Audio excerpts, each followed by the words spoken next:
You're listening to the Full Court Press podcast, hosted by Drew Duncan. Don't you dare touch that dial.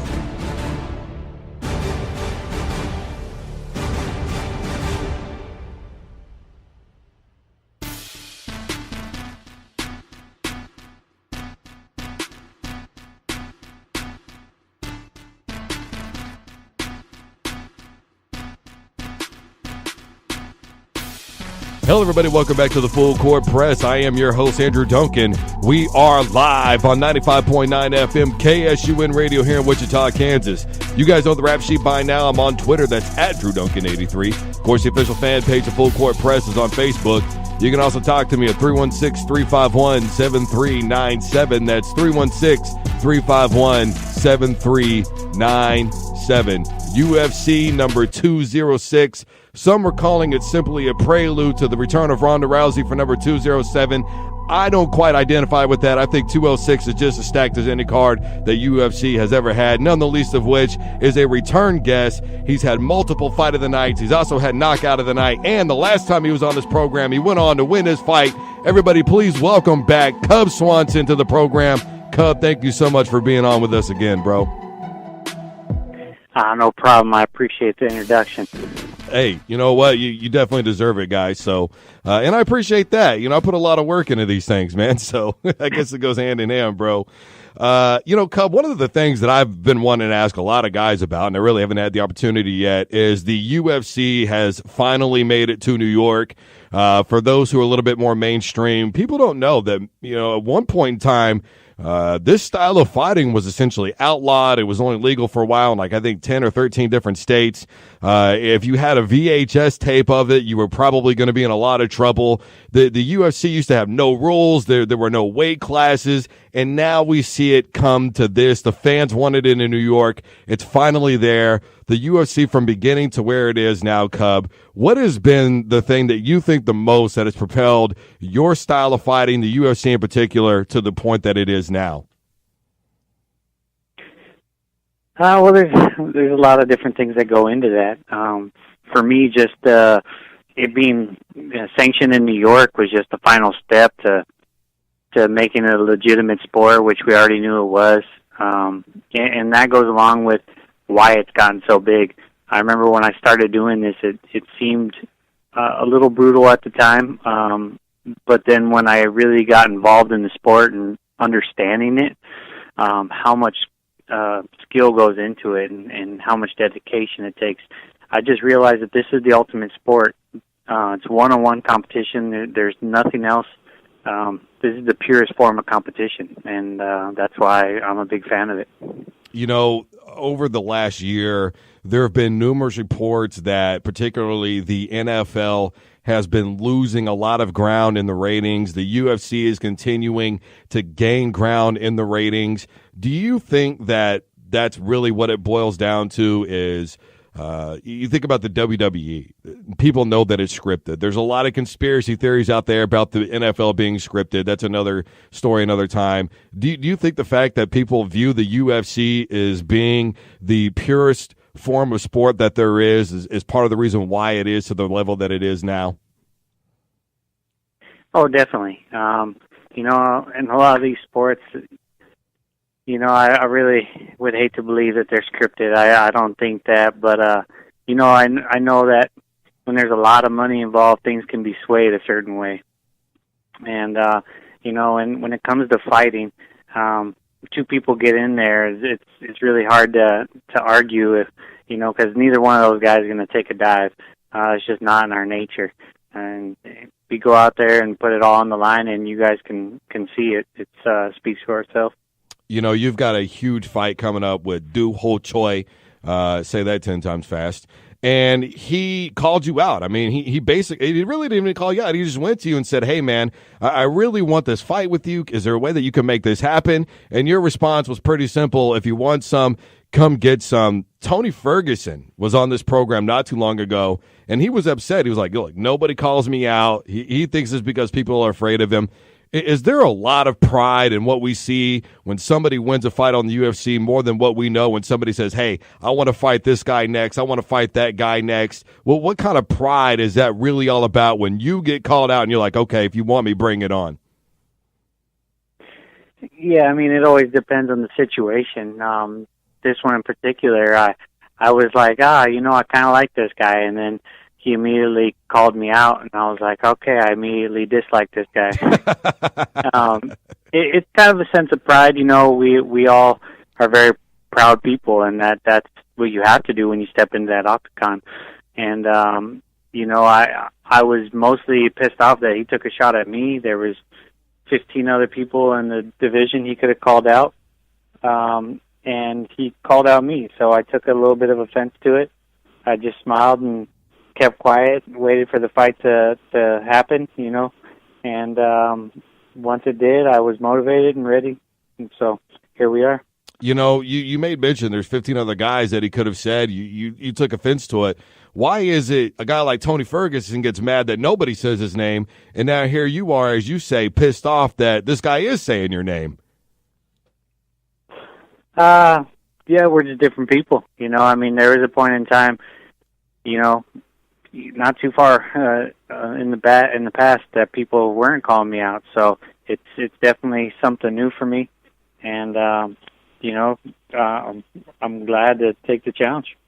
Obviously, and this is something that I don't want to get too much into. The return of Ronda Rousey, I think, is going to probably explode come December the 30th, which, by the way, I will be there as media, man. So hopefully I'll get to run into you if you're around there. But what do you think about this whole deal? Rousey, gone for a long time. Her last fight was a title defense loss.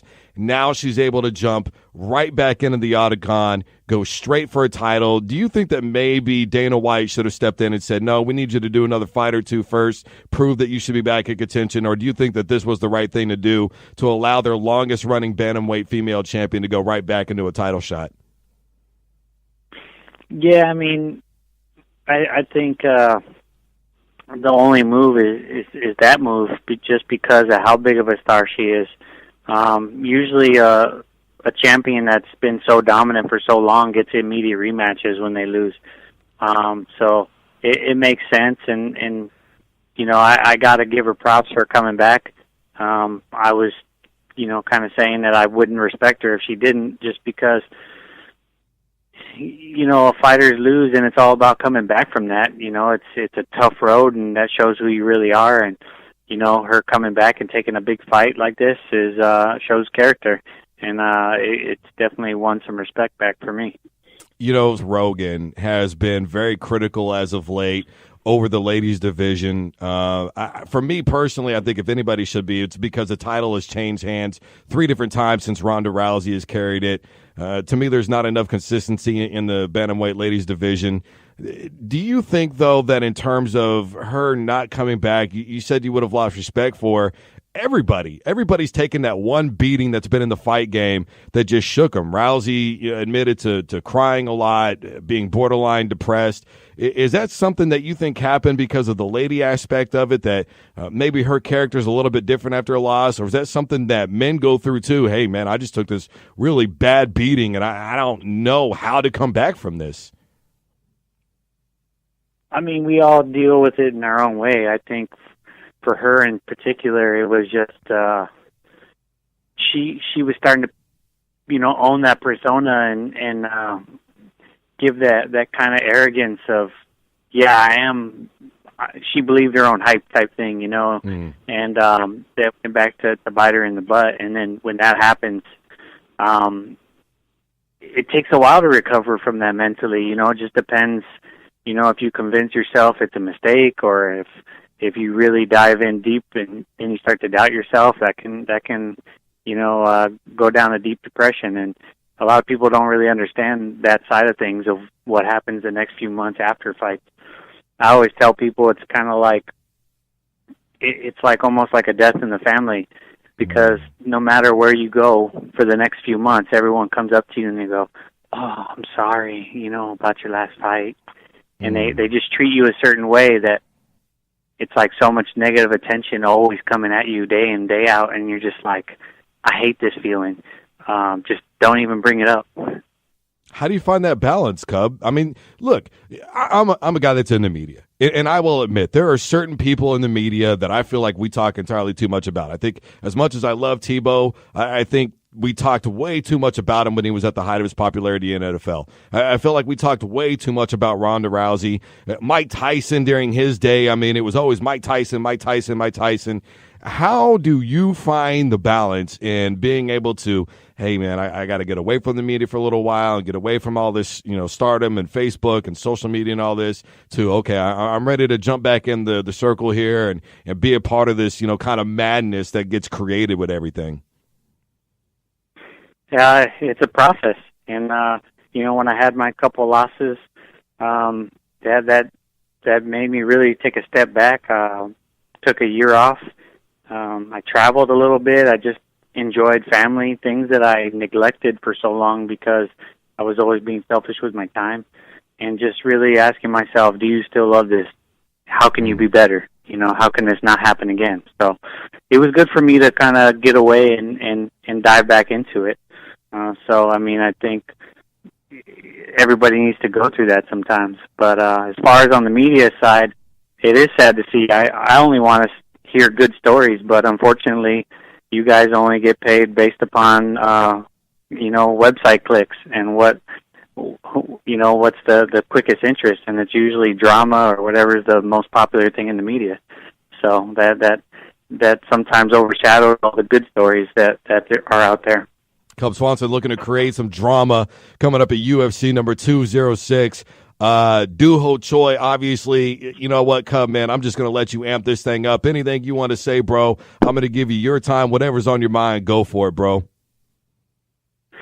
Just once again, always thanks to the fans. That's what keeps me motivated, keeps me going. I see everyone's messages and how much I've been able to inspire them. And, me just living my dream inspires people. That makes me happy. And keep watching. Not going to be doing this forever, so just tune in and watch. Man, we're not getting any younger, are we, bro? My daughter just turned 12, man. Oh, wow. Yeah, I know, dude. I'm only 33, but still, it's like, I don't know. Yeah, we're the same age, so. Well, hey, you're in a lot better shape than I am, dude. I got this beer belly going on, bro, so.